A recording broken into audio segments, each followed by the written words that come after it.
Entre los años de 1924 y 1929, los científicos Alexander Oparin y John Haldane plantearon la teoría físico-química del origen de la vida. Aunque Oparin, un bioquímico ruso, y Haldane, un biólogo inglés, trabajaron en esta teoría por separado, al final llegaron a conclusiones muy semejantes. En la actualidad, la teoría físico-química es la más aceptada por los científicos. En ella se explica el origen de la vida a partir de una evolución química y de los fenómenos físicos de la materia. Asimismo, esta teoría se basó en estudios geológicos, paleontológicos y bioquímicos. Entre las aportaciones a los trabajos de Oparin y Haldane destaca la labor del farmacéutico mexicano Alfonso Herrera, quien realizó estudios sobre el origen y la evolución de la vida en la Tierra. Entre las obras más destacadas de Alfonso Herrera se encuentra Biología y Plasmogenia, un libro que en su tiempo fue traducido al francés. De hecho, al profesor Herrera se le considera como el creador de la plasmogenia, ciencia que estudiaba el origen del protoplasma, es decir, el origen de la vida. Sus estudios fueron publicados en México y en el extranjero y sirvieron de base tanto a Oparin como a Haldane para desarrollar su teoría.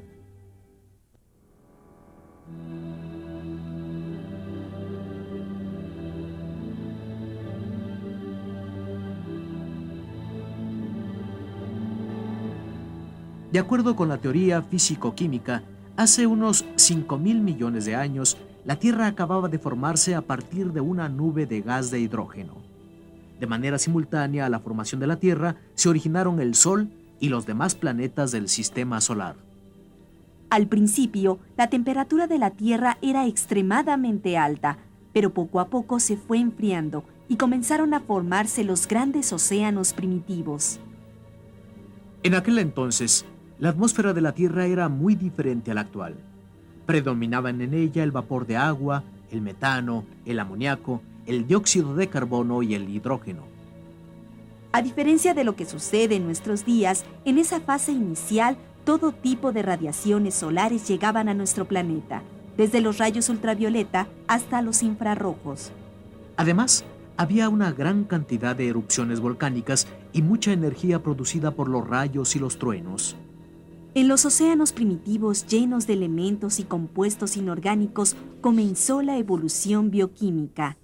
Esta evolución consistió en la síntesis de los primeros compuestos orgánicos, entre los cuales se encontraban carbohidratos, lípidos e inclusive aminoácidos. Las altas temperaturas en el agua de los océanos facilitaron el medio adecuado para que las moléculas orgánicas evolucionaran. Durante millones y millones de años, estas sustancias se combinaron químicamente entre sí. Algunas de ellas se unieron formando sustancias más complejas. Como resultado del proceso evolutivo, las sustancias complejas quedaron delimitadas por una membrana. Fue entonces cuando comenzaron a darse procesos especializados. A estas sustancias delimitadas por una membrana, Oparin les llamó protobiontes. La existencia de los protobiontes se prolongó por millones de años. Con el paso del tiempo, adquirieron características propias de los seres vivos y empezaron a realizar funciones como la nutrición y la excreción. Asimismo, comenzaron a reproducirse, lo que implica la aparición de los ácidos nucleicos, portadores de la información genética. Evolutivamente, los protobiontes antecedieron a las primeras células simples y sencillas, que surgieron miles de años después. Se cree que los primeros seres vivos que aparecieron en la Tierra eran muy semejantes a las bacterias. Estos seres primigenios, extremadamente sencillos, fueron evolucionando y formaron seres más complejos, hasta llegar a integrar organismos pluricelulares.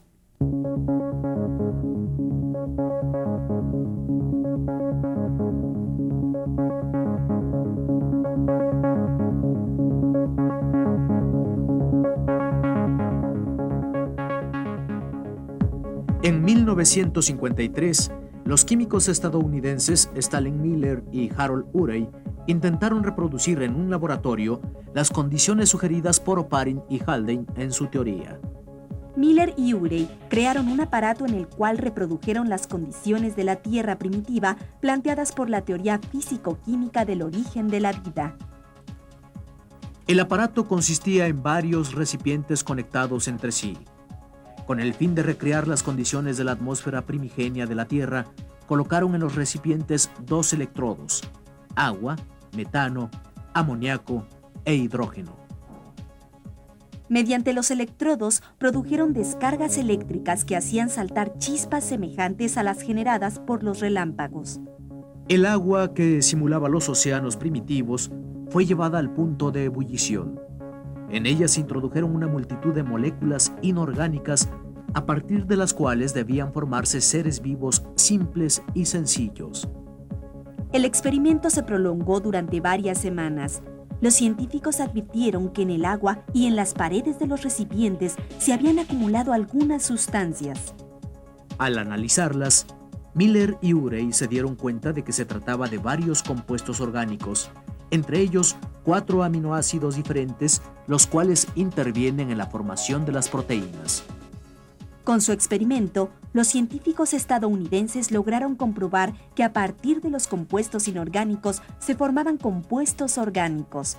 De este modo, abrieron el camino para demostrar que la evolución prebiológica, tal y como la plantearon Oparin y Haldane, era posible.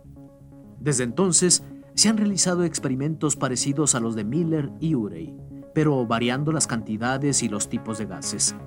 Asimismo, en algunos experimentos se han empleado fuentes diversas de energía como los rayos infrarrojos y los rayos ultravioleta procedentes del Sol.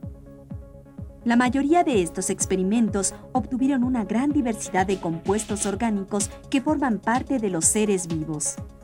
De esta manera, ha quedado parcialmente comprobada la teoría de Alexander Oparin y de John Haldane.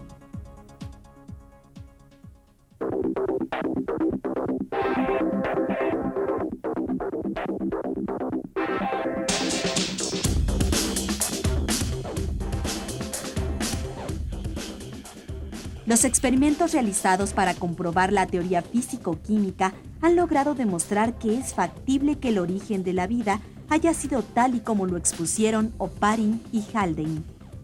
Sin embargo, debido al amplio periodo de tiempo que abarcó el proceso del surgimiento de la vida en la Tierra, resulta imposible reproducirlo en su totalidad dentro de los laboratorios.